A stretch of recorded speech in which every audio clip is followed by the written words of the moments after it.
Okay, so next on stage, we have a very exciting panel. I'd like to introduce one of our trusted partners, another one of our trusted partners, who's graciously taken the role here to lead this panel and give you more education, more insight to what you just heard. Allow me to introduce you to the stage, please, the CEO of Pareteum, Mr. Vic Bozzo.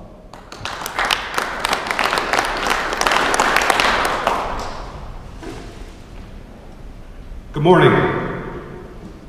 First of all, thank you. As a customer of both companies, it's an honor to share the stage with them. Their collective dedication to their customers, being a customer of both of theirs, is unmatched and something we aspire to at Pareteum. My name is Vic Bozzo. I'm the CEO and co-founder. And Pareteum is a software as a service company. We specialize in enabling mobility in a flexible, elastic way for IoT, CSPs, carrier service providers, and enterprises. We were fortunate enough to partner with NetNumber. And to Kevin's swift of foot comment, we asked them to do something very fast, something that hadn't been done before with their software, to give us a global instance when we brought something up in the cloud, that we could bring up their software anywhere in the world immediately.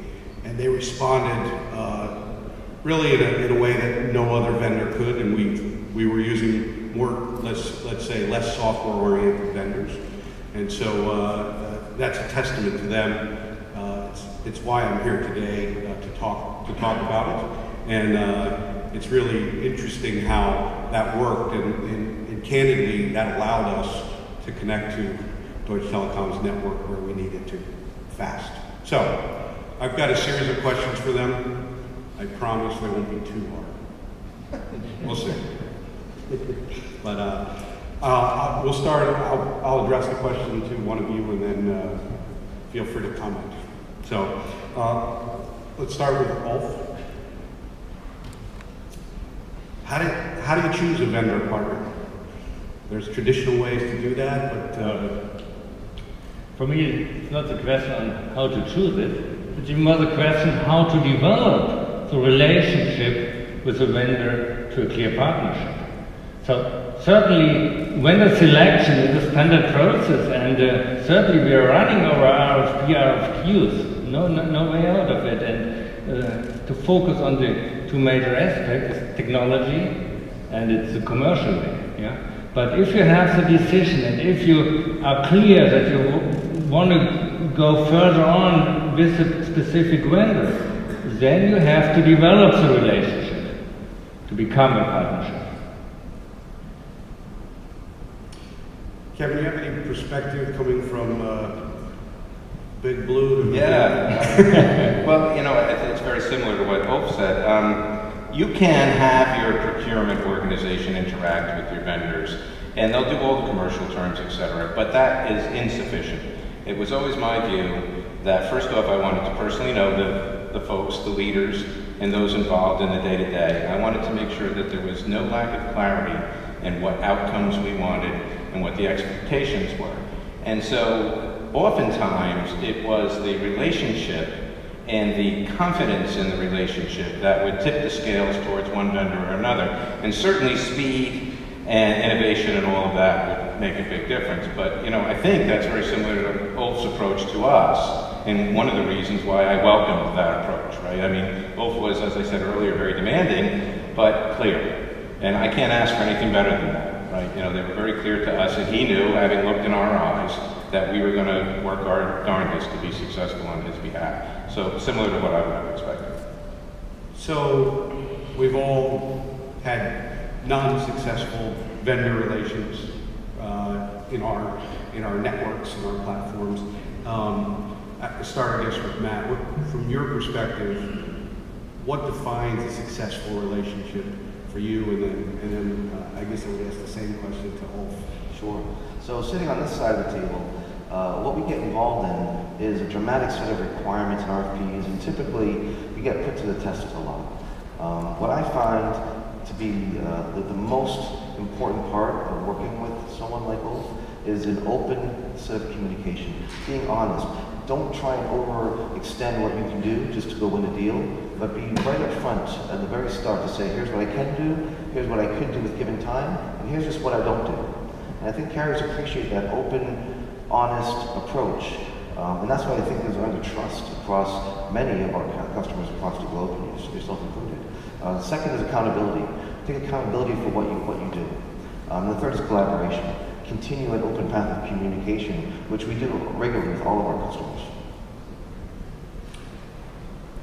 How do you define that, Arthur? Yeah, I mean, to the main points, I certainly can fully agree to that. And I must say what was for me the point that started to become a successful relationship was the point when you gentlemen flew over to Frankfurt and were visiting us. And we're very carefully only listen, and to accepting what we had to say. Yeah, and therefore I was really thankful for that. So there really began the journey of a successful relationship, and from this point on, we made very, very good progress. And having now the stability in the network we do need for our customers' experiences. One of the things that struck me when we were looking for a vendor in this space was the software nature of NetNumber. But it was also a comment, I think, Matt, that you made that said, we're going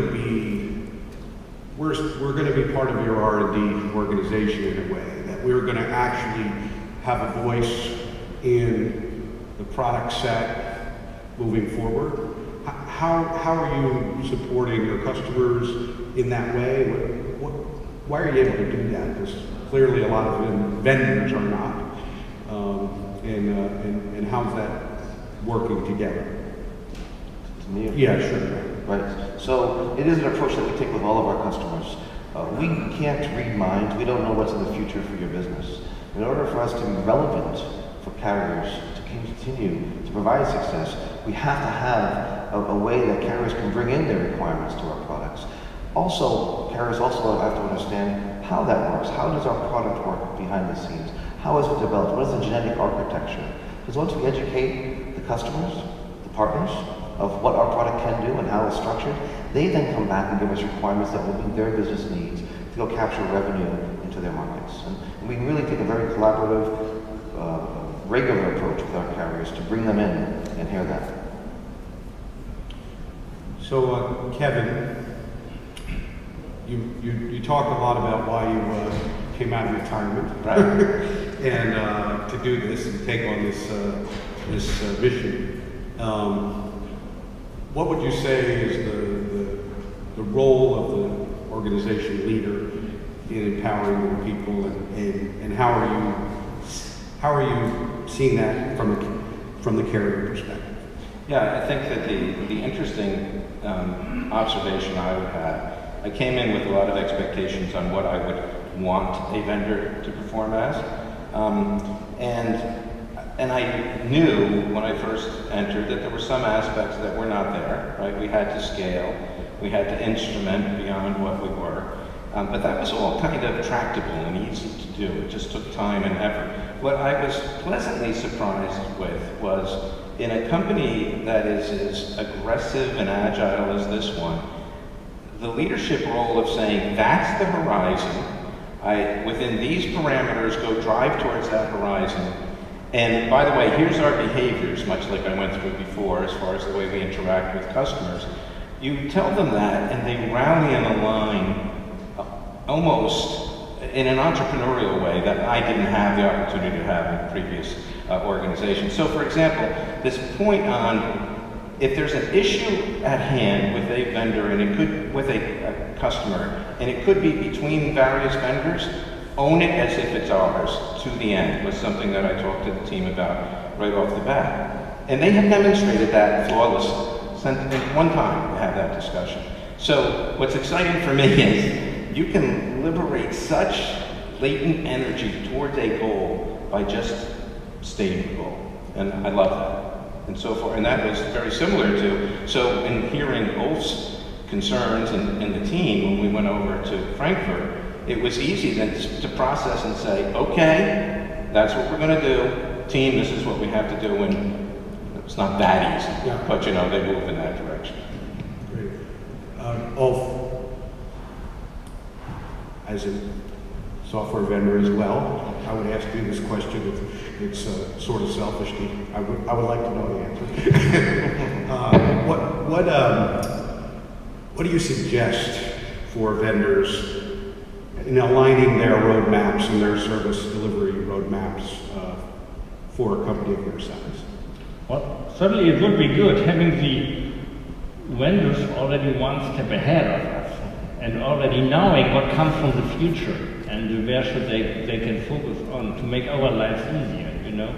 But certainly that's not always the case, and therefore it's more very teamwork together here between the operators and the vendors to reflect the market needs, to reflect the requirements, and to act on the requirements. And that is what I figure out. So very carefully listening to your customers and to understand your customers' market needs, yeah, and being open for that. If I could interject something, you know, Ulf did a nice job in the same meeting we were talking about kind of performance and scaling and all of that. They took part of that meeting to say, here are the things in the future that we're looking at, and of course discuss those things, but we're looking at and would like viewpoints on. And I thought that was just great. So, you know, it's kind of a twofer. On the one hand, go back and solve for these issues. On the other, if you can bring us intellectual property and foresight on these other topics, that would be beneficial, in which we then did do. So, you know, a brilliant way of managing a vendor. Great. So, sort of a question I'd like each one of you to comment on is, Deutsche Telekom is undergoing a transformation, you know, as you showed us your journey. What do you think is applicable to 100,000 of our closest friends that are here in this venue in their transformation? What I guess what can the carriers learn, and what can the vendors do to support that? Ulf, I'll start with you.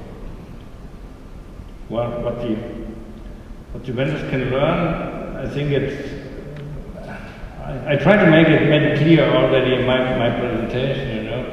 Certainly the close collaboration is a key element in that as well. The cross-functional talks are very, very important on that. And the trust level is extremely necessary to run through such a journey together. Yeah, and in regard to the operators, what can other operators learn from us? I would say, yes, we can. Yeah, so we can transform the legacy into the new technology. We did it on our heart. We did it on the platform, but it's the heart of the network in our intercarrier business, on the SDP. So it's a journey, yeah, but we, as well as you can make it. So I would say there's two things, Vic, that I've seen that should be taken into consideration. The first is patience. You have to have patience in this type of journey. It doesn't happen overnight. And having a set of staged goals to go achieve is an extremely important part of that process. And second, don't be afraid to ask for help. Not everybody always has all the answers, and oftentimes what is the case is someone has been there and done that and has found the pitfalls and can give guidance. And so don't be afraid to raise your hand and say, I just don't know that, but could you give me a little bit of help?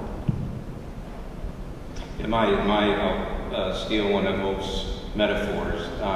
The day of the elephants is over, right? And so there's an opportunity to use software, swift of foot, agile vendors to transform networks, go-to-market approaches, et cetera, for carriers. And if you can do it in the sanctity of the internals at the center of your network, which was the signaling and control sections, if you can do that there, you can do it anywhere. And so, you know, if I could roll back time and I was in a former life, I would be all over this approach at this point in time because it's demonstrated to be successful. So that's a pivot point in the industry. Great. So let's open it up to the floor and see if we have any questions. Anyone have any questions for the team?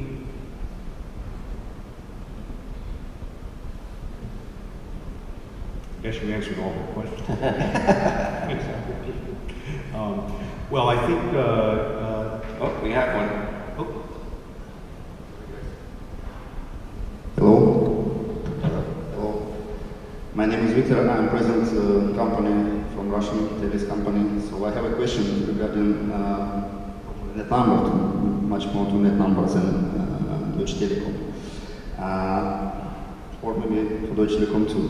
So which vendor stay in Deutsche Telekom before NetNumber on STP network?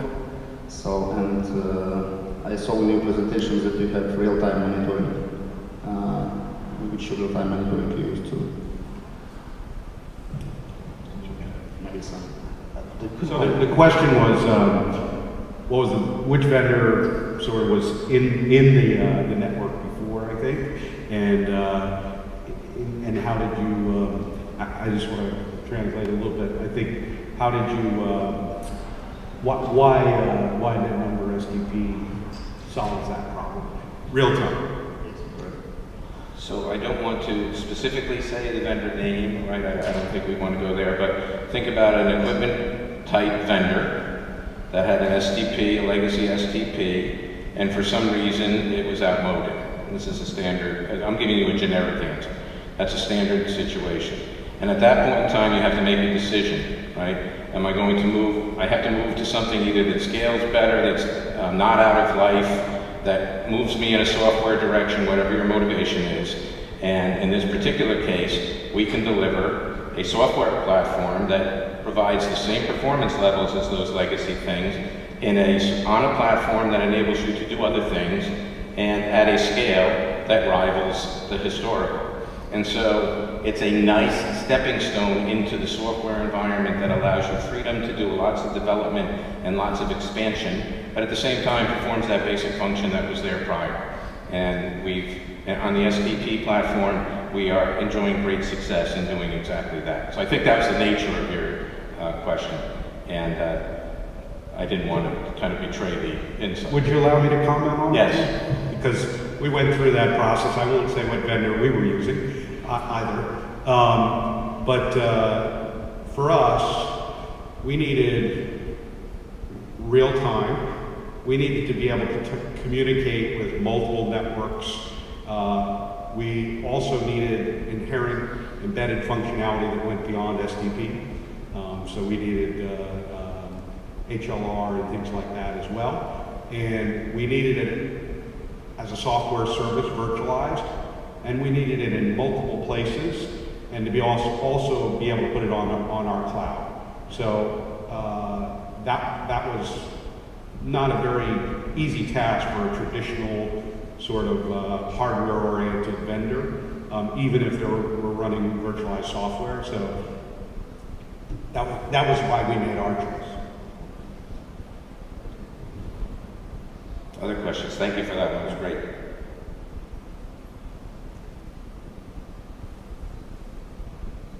No more questions? Going once?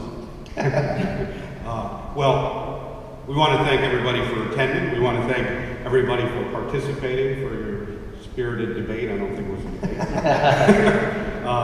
And congratulations to success in your transformation and success as a vendor and in your software transformation as well.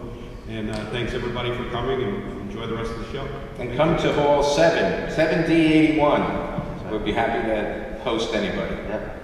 Thank you very much. Thank you.